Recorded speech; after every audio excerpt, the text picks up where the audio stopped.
Konnichiwa, meus amores. We're gonna make a yama cookie. So we have 200 grams of unsalted butter, 300 grams of cornstarch, 200 grams of all-purpose flour.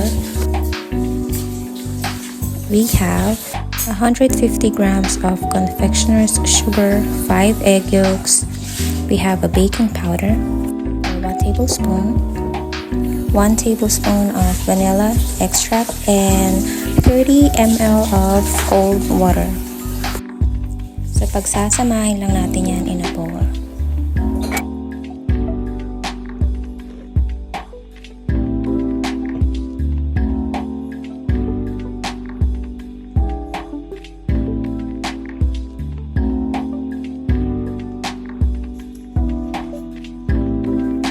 Okay, so it's time for us to make halo-halo.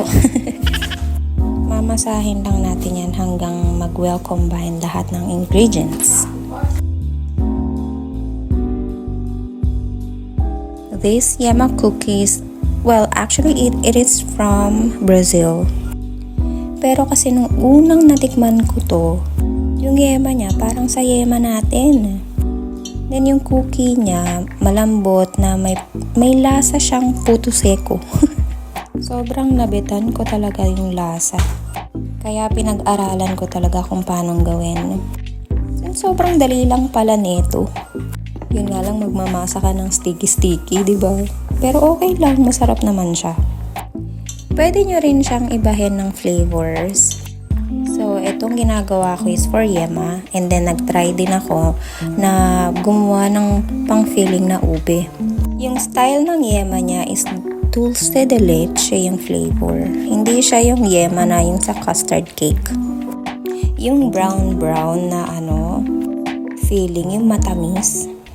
So, kung wala kayong yema, all you have to do is, kung meron kayong condensed milk, pressure cooker lang yung condensed milk for 1.5 hours kapag nag-ingay na yung pressure cooker nyo. So, ganun lang siya gumawa ng dulce de leche, yung nasa can. Lagi akong gumagawa ng 4 pieces ng condensed milk. And then, yung pressure cooker ko kasi hindi naman ganun kalaki. So, 4 lang yung kasya. Basta pag nag-ingay na yan, 1.5 hours, magbibilang na kayo. So, okay na yung masa natin. Wag lang siyang ma-over sa masa kasi baka maging tinapay texture. Then, let's sit in the fridge for about 1 to 2 hours.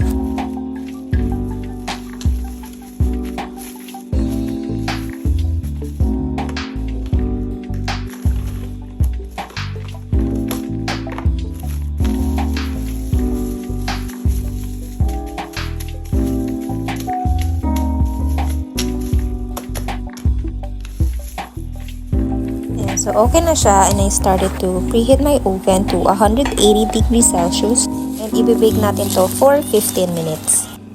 Mag-ready lang tayo ng either cornstarch or flour. Gagamitin natin kasi medyo mag-sticky kasi to eh.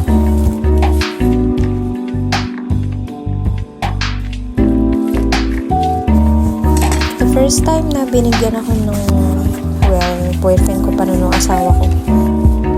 Actually, lahat ng sweets na natutunan ko and binibenta ko ngayon from Brazil.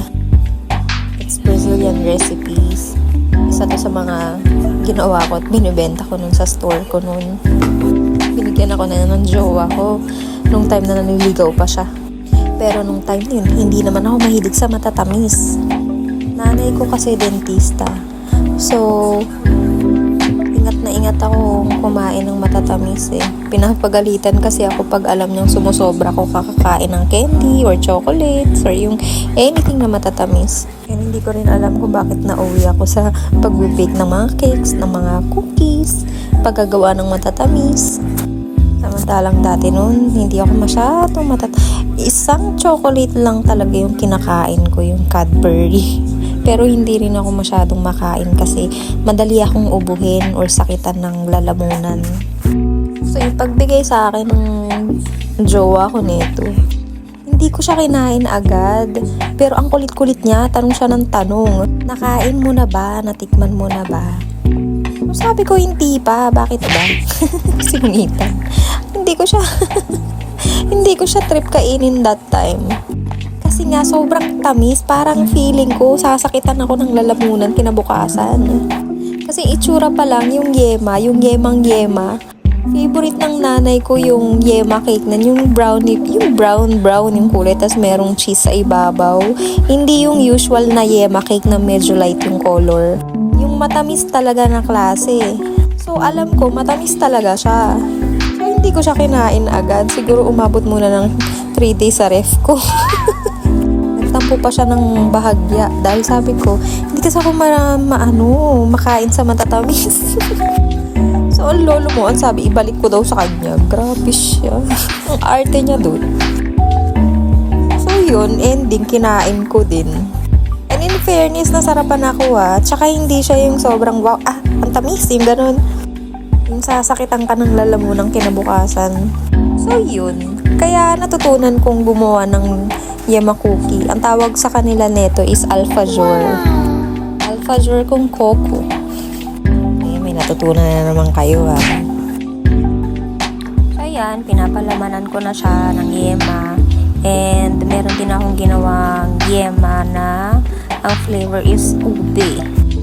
Yung recipe ng ube ko na yan nilalagay is yung usual na custard fillings. Yung condensed milk, evaporated 3 egg yolk. Ganon ang recipe. Tas nag-add lang ako dyan ng ube powder. Masarap lang talaga yung ube powder ko. Maano siya, ma-aroma. Malasang malasa. Yan, tinry ko na din kasi masyadong madami kong puro yema. Ang tamis. Hindi ko rin makakain yan kasi puro yema. Then yung isang type ng cookie, yung yung ibang klase. Ang tawag naman dyan nila is goyabinya. Goyabinya is goyaba. Goyaba nila yung guava natin. Yeah, meron na naman silang natutunan. Favorite din nila yan. Okay, class? Goyabinya. Ayan. So, actually, pwede nyo rin ibahin yung mga filling. Aside sa yema, yan, sa goyaba, yung guava jelly na matigas-tigas. Then, yung ube. Try nyo din yung munggo flavor, yung parang sa hopia. Hindi ko pa natatry pero feeling ko masarap siya. Tsaka yung pineapple jam na nilalagay sa tinapay. 'Di ba meron sa bakery niya na binibenta ng pineapple bread. Yung palaman niya is yung parang matigas na palaman pineapple. Yung pineapple jelly, ewan ko kung anong tawag dun. Nakalimutan ko. Hindi ko nakalimutan. Hindi ko talaga alam kung anong tawag.